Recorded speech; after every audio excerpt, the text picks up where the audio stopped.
চেষ্টা করবেন আপনার কান পর্যন্ত যেন ওই কথাগুলো কখনোই না পৌঁছায়, যে কথাগুলো আপনার অবর্তমানে আপনার সামনে রসগোল্লা সাজা মানুষগুলো বলে বেড়ায়। বিশ্বাস করেন, যদি আপনি একবার বুঝে ফেলেন যে আপনার পিঠ পিছে আপনার একান্ত বিশ্বস্ত মানুষগুলো আপনার সম্পর্কে কি বলে বেড়ায়, তাহলে তাদেরকে ঘৃণা করতেও আপনার ঘৃণা লাগবে।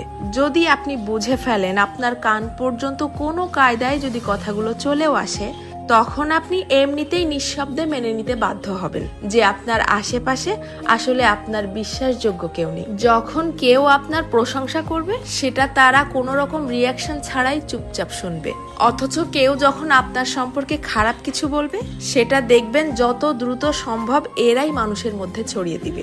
আপনি যতই ভালো হন, যতই তাদের হেল্প করেন, যতই তাদের সাথে ভালো মনে মিশতে চাওয়ার চেষ্টা করেন, কোনো লাভ নেই। কারণ এরা আপনাকে হিংসা করতেই বেশি পছন্দ করে। আপনার সামনে দেখাবে যে আপনাকে ভালোবাসে, অথচ আপনার পিঠ পিছে আপনাকে প্রচন্ড লেভেলের হিংসা করে। দীর্ঘদিন ধরে সবকিছু জেনেও চুপচাপ সহ্য করতে করতে যখন আপনি তাদের মতের অমিল হয় এইরকম সামান্য দুই একটা কথা বলে বসবেন, তখনই বুঝতে পারবেন তাদের আসল রূপ।